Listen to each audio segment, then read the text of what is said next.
Shalom, selamat malam Bapak Ibu yang terkasih di dalam Tuhan Yesus Kristus. Kembali kita berjumpa di dalam persekutuan doa bulan keluarga pada saat ini. Pada saat ini kita memasuki bulan keluarga yang keempat, di mana tema pada saat ini yang akan kita renungkan adalah The Prayer Hand. Tapi sebelumnya, marilah kita bersaat teduh sejenak.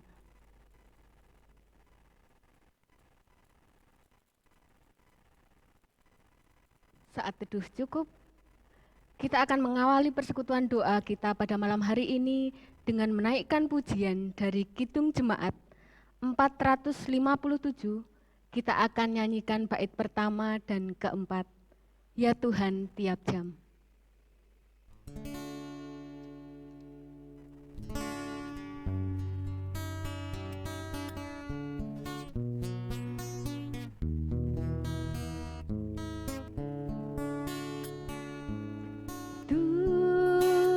Tiap jam ku memerlukanmu, Engkaulah yang memberi sejahtera penuh setiap jam, ya Tuhan, di Kau ku perlukan. Ku datang juru selamat, berkatilah.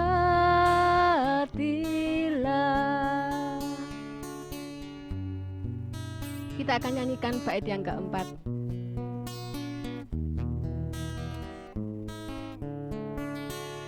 Ya Tuhan tiap jam ajarkan maksud-Mu, beri janji-Mu genap di dalam hidupku. Setiap jam, ya Tuhan, di Kau ku perlukan. Ku datang juru selamat, berkatilah.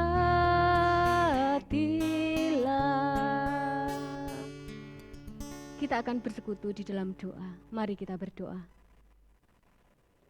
Maha besar Tuhan Allah Bapa kami yang bertahta di dalam kerajaan surga yang mulia, ucap syukur kami panjatkan kehadirat-Mu Bapa atas hari yang indah ini. Kami boleh merasakan anugerah-Mu begitu besar di dalam hidup kami. Nyata dalam hidup kami dari pagi sampai malam ini, kami boleh bersuka cita menikmati hari yang Engkau berikan. Kami boleh beraktivitas, kami boleh bekerja, kami boleh bersekolah, kami boleh mengurus rumah tangga, dan segala kegiatan yang kami lakukan. Di malam hari ini ya Allah, kami mengkhususkan waktu kami untuk kami bersekutu dengan Engkau, memuji nama-Mu, merenungkan firman-Mu. Bapa di surga, saat ini kami mau membuka hati kami ya Allah, untuk mendengarkan firman-Mu.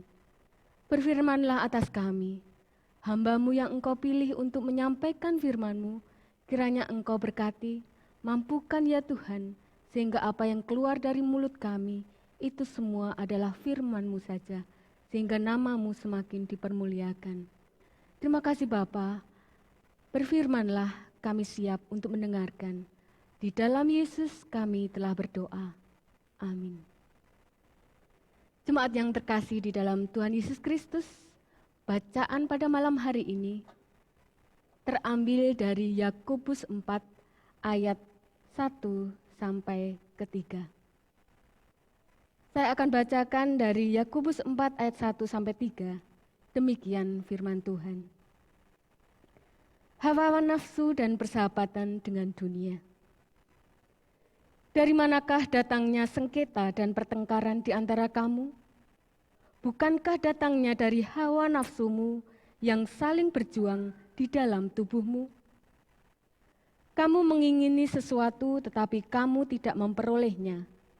Lalu kamu membunuh, kamu iri hati, Tetapi kamu tidak mencapai tujuanmu, lalu kamu bertengkar dan kamu berkelahi. Kamu tidak memperoleh apa-apa karena kamu tidak berdoa. Atau kamu berdoa juga, tetapi kamu tidak menerima apa-apa karena kamu salah berdoa. Sebab yang kamu minta itu hendak kamu habiskan untuk memuaskan hawa nafsumu. Demikian firman Tuhan, berbahagialah kita yang mendengarkan dan senantiasa memelihara di dalam hidup kita. Haleluya. Bapak, Ibu, serta saudara yang terkasih di dalam Tuhan Yesus Kristus, penulis Yakobus mengingatkan betapa berbahayanya hawa nafsu. Di dalam ayat yang pertama tadi dikatakan, karena hawa nafsu, orang bersengketa dan bertengkar. Hawa nafsu bisa membuat orang saling bunuh. Orang menjadi iri hati. Bahkan hawa nafsu yang merusak bisa merusak kehidupan persekutuan orang percaya. Karena hawa nafsu ada orang tidak lagi berdoa. Karena apa? Karena mereka merasa bahwa doanya tidak dikabulkan Tuhan. Di sisi lain, ada orang yang rajin berdoa, tetapi hanya demi kepentingan dan keinginannya sendiri. Jemaat yang dikasihi Tuhan, kita mesti ingat bahwa doa harus berpusat pada Tuhan, bukan pada diri sendiri. Kita sering lupa, kita berdoa hanya untuk keinginan kita sendiri. Tuhan seolah-olah menjadi pesuruh kita. Kita ingin itu, kita ingin digenapi ini, kita ingin Tuhan melakukan ini. Seolah-olah Tuhan hanya menjadi tempat untuk kita minta. Jemaat yang terkasih, di dalam Yakobus 4 ayat 3 dengan tegas berkata bahwa kita kerap tidak mendapatkan atau menerima jawaban doa karena kita salah berdoa. Salah berdoa dalam konteks ini adalah doa disampaikan karena kita hendak memuaskan hawa nafsu dan keinginan kita sendiri. Kita lupa dasar dari doa itu. Lalu bagaimana kita dapat membangun kehidupan doa yang berpusat pada Tuhan? Kita tahu di dalam Alkitab banyak firman Tuhan yang dapat membimbing kita di dalam mengungkapkan doa dan pokok-pokok doa yang berpusat kepada Tuhan. Kalau Bapak Ibu ingat atau putranya ada di sekolah minggu, ada lagu sekolah minggu yang seperti ini. Tanganku ada 2, 5 jarinya, kulipat jadi 1, lalu aku berdoa. Nah, Bapak Ibu, ketika tadi di dalam lagu dikatakan jari-jari terlipat untuk berdoa, kita bisa belajar dari sebuah ilustrasi menarik bagaimana menggunakan jari-jari tangan kita yang biasanya kita lipat untuk berdoa, sebagaimana dituturkan Child Evangelism Fellowship dalam The Prayer Hand. Jari-jari tangan kanan dapat membantu kita mengingat ungkapan-ungkapan doa seperti ini.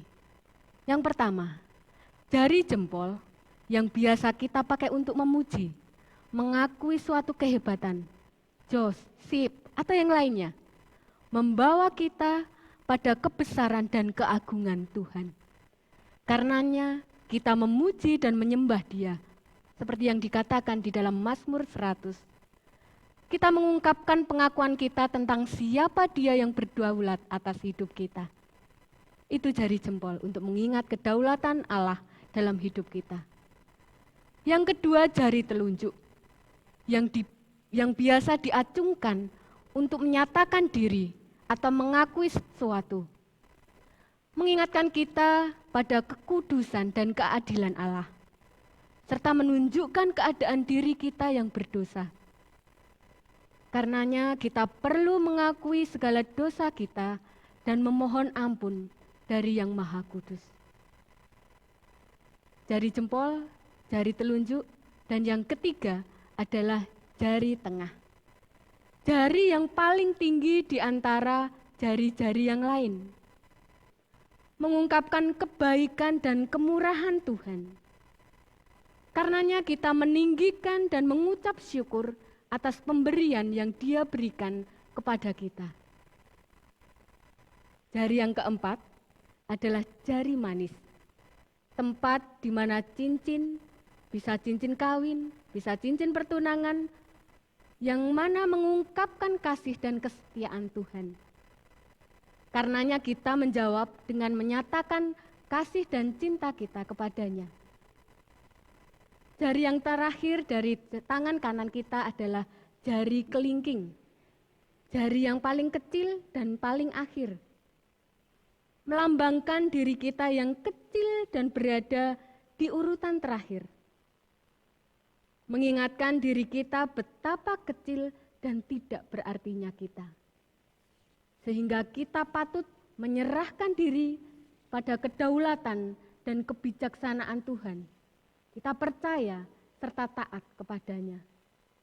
Itu tadi gunanya jari-jari di tangan kanan untuk mengingat pokok-pokok doa kita. Kedaulatan Tuhan. Yang kedua jari telunjuk untuk menyatakan kekudusan dan bagaimana kita mengakui kita ini orang berdosa. Yang ketiga betapa kemurahan Allah yang telah memberikan anugerahnya kepada kita. Jari manis tentang kasih dan kesetiaan Tuhan yang kita wujud nyatakan dengan menyatakan kasih cinta kita kepadanya. Dan jari kelingking kita yang kecil dan terakhir. Sehingga kita patut menyerahkan diri pada Allah. Sekarang kita beralih ke tangan kiri kita. Jari-jari tangan kiri kita juga bisa kita pakai untuk mengingat pokok-pokok yang perlu kita doakan. Yang pertama, jari jempol. Jika kita melipat tangan untuk berdoa, letak paling dekat dengan kita adalah jari jempol kita. Melambangkan orang-orang yang paling dekat dengan kita. Di hati kita, kita akan berdoa untuk orang-orang yang dekat, keluarga, teman, orang tua, semua yang dekat dengan kita. Kita bisa mendoakan saudara, teman, kerabat, di mana itu bisa menjadi orang yang terdekat buat kita. Yang kedua adalah jari telunjuk yang biasa dipakai untuk menunjuk. Ini digunakan untuk menunjukkan, melambangkan orang-orang yang menunjukkan jalan pada kita. Mendoakan orang yang telah membimbing kita. Orang yang memberi petunjuk bagi orang lain. Seperti hamba-hamba Tuhan, guru, dokter, dan para pendidik lainnya. Mereka butuh dukungan dan hikmat agar dapat menunjukkan arah yang tepat. Dan mereka yang membutuhkan jasa mereka, kita akan mendoakan mereka. Dan yang ketiga, jari tengah. Seperti tadi, jari yang paling tinggi di antara yang lain. Melambangkan orang yang berotoritas atas kita. Kita patut mendoakan orang yang dipercaya oleh Tuhan untuk menjadi pemimpin dalam hidup kita. Seperti para pemimpin kita, serta atasan kita di tempat kita kerja, guru kita kalau kita ini adalah seorang siswa. Keempat, Bapak Ibu, adalah jari manis. Yang paling sulit diangkat tak kala telapak tangan kita itu menapak. Dia ini lemah di antara jari-jari yang lain. Berdoalah bagi mereka orang-orang yang sedang mengalami pergumulan. Seorang yang lemah, mungkin mereka orang yang sedang sakit, terbeban ekonomi, atau mereka yang sedang bergumul. Dan yang kelima adalah jari kelingking, jari yang terkecil dan terakhir. Melambangkan diri kita yang kecil dan membutuhkan membutuhkan dorongan serta pernyataan Tuhan untuk terus-menerus bertumbuh. Jangan lupa untuk berdoa bagi diri sendiri agar memiliki buah roh dan meneladan kepada Allah kita. Dengan bantuan kelima jari tangan kanan dan kiri tadi Bapak Ibu, doa-doa kita akan mencakup pokok-pokok doa yang cukup menyeluruh dan mengungkapkan doa yang makin berpusat pada Tuhan. Yang tadinya kita hanya memfokuskan diri hanya kepada keinginan kita bisa belajar dengan mengingat melalui jari-jari ini, jari-jari yang terlipat. Tuhan memang tidak mengharuskan kita berdoa dengan tangan terlipat. Kita juga tidak ingin menjadikan tangan terlipat kita sebagai Tuhan. Namun ketika kita melipat tangan kita untuk berdoa, ingatlah bahwa begitu banyak hal yang perlu kita doakan. Dengan rendah hati, bukan dengan tinggi hati. Bukan hanya untuk diri kita sendiri. Marilah kita berdoa dengan sungguh-sungguh sambil mengingat. Biarlah kehendak Tuhan yang jadi. Amin. Bapak Ibu yang terkasih, demikian renungan yang bisa kami sampaikan pada malam hari ini. Biarlah kita semua bisa mendapat berkat dan boleh belajar untuk berdoa yang benar dengan mengingat bahwa doa kita harus berfokus pada Tuhan, bukan untuk memuaskan hawa nafsu kita, untuk memuaskan keinginan kita sendiri saja, tetapi doa kita bisa mencakup keseluruhan yang merupakan doa yang benar seperti tadi diuraikan. Bapak Ibu yang terkasih, kita akan menaikkan satu pujian di mana kita juga akan mempersembahkan di dalam persekutuan doa ini. Kita akan menyanyikan Kidung Jemaat 460. Kita akan nyanyikan bait pertama dan kedua, Jika Jiwaku Berdoa.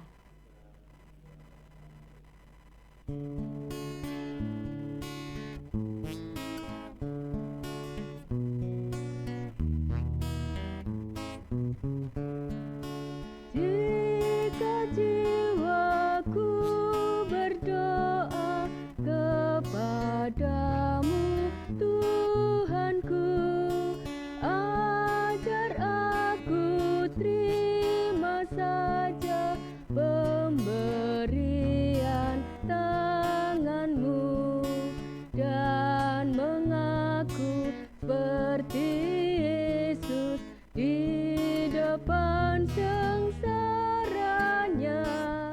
Jangan kehendakku Bapa, kehendakmu jadilah.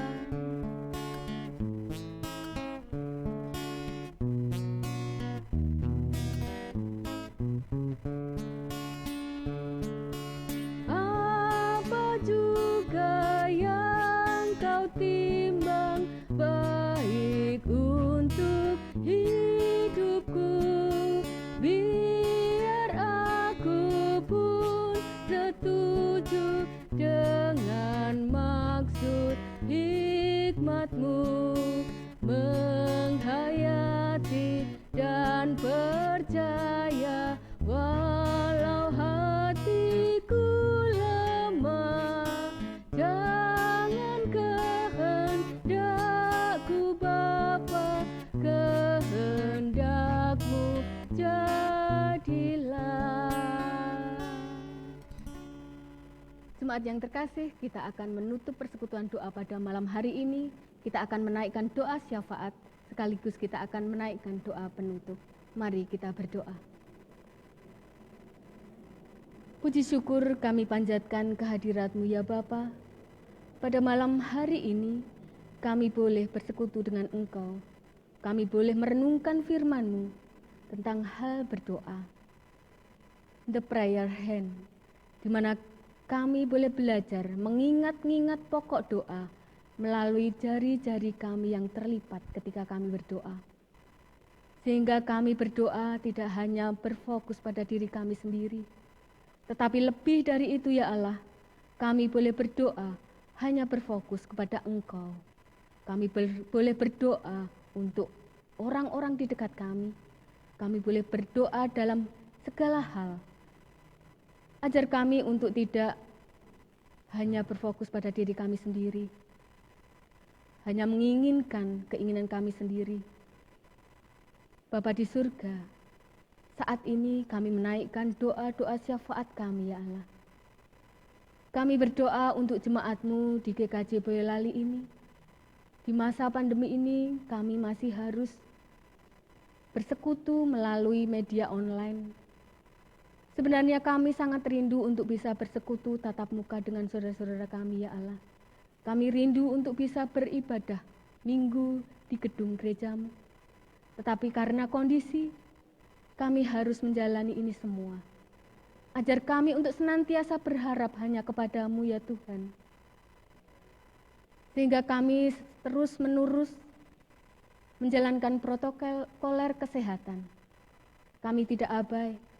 Mampukan kami untuk bisa menjaga kesehatan kami masing-masing. Juga kami bisa menjaga kesehatan orang-orang di sekitar kami. Dengan kami tidak berlaku seenaknya sendiri, tetapi kami boleh menegur orang yang ada, yang mungkin mereka lalai.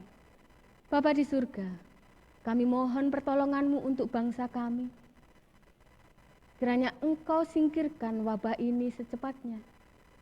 Ampuni atas segala dosa kami ya Allah, jikalau selama ini kami hanya menuruti keinginan kami sendiri. Bapa di surga, tak lupa kami berdoa untuk gereja kami. Kami berdoa untuk Bapak Pendeta kami, para majelis, komisi, tim panitia yang ada, yang sudah bekerja keras, berlelah-lelah untuk melayani Engkau, terkhusus untuk masa pandemi ini. Tim multimedia yang lebih bekerja keras lagi untuk bisa menghadirkan ibadah online. Tuhan berkati mereka, berikan kesehatan, kekuatan, sehingga boleh melayani Engkau dengan penuh kerendahan hati. Bapa di surga, tak lupa kami berdoa untuk saudara-saudara kami yang saat ini sedang sakit. Orang tua kami yang masuk di dalam usia sepuhnya. Kiranya Bapa sendiri yang memberikan kekuatan, kesabaran, sukacita, sehingga boleh senantiasa berpengharapan hanya kepada Engkau. Kami berdoa untuk anak-anak-Mu yang saat ini sedang di dalam masa pendidikan. Mereka harus belajar dari rumah. Biarlah itu semua tidak membuat semangat mereka kendor, tetapi terus berharap hanya Engkau yang menolong mereka, sehingga pendidikan mereka boleh mereka jalani dengan penuh sukacita. Karena kami yakin Engkau akan memulihkan kami semua. Terima kasih Bapa, jikalau pada saat ini kami juga mempersembahkan sebagian berkat dari yang Tuhan berikan untuk hidup kami. Kiranya Tuhan kuduskan dan sucikan persembahan kami, sehingga persembahan ini menjadi persembahan yang harum di hadapan-Mu dan boleh mendukung untuk kegiatan-kegiatan yang berguna untuk kelebaran nama-Mu. Biarlah nama-Mu semakin dipermuliakan. Terima kasih Bapa untuk persekutuan doa pada malam hari ini. Kami boleh diingatkan untuk senantiasa berharap hanya kepada-Mu melalui doa-doa kami. Karena itulah dengan doa kami boleh senantiasa dekat dengan Engkau. Terima kasih Bapa, kami mau tutup persekutuan doa pada malam hari ini. Kami bawa doa-doa syafaat kami naikkan hanya di dalam nama Tuhan kami Yesus Kristus. Kami telah berdoa. Amin. Demikian Bapak Ibu persekutuan doa yang keempat di bulan keluarga ini boleh selesai. Kiranya Tuhan memberkati kita semua dimanapun kita berada. Amin.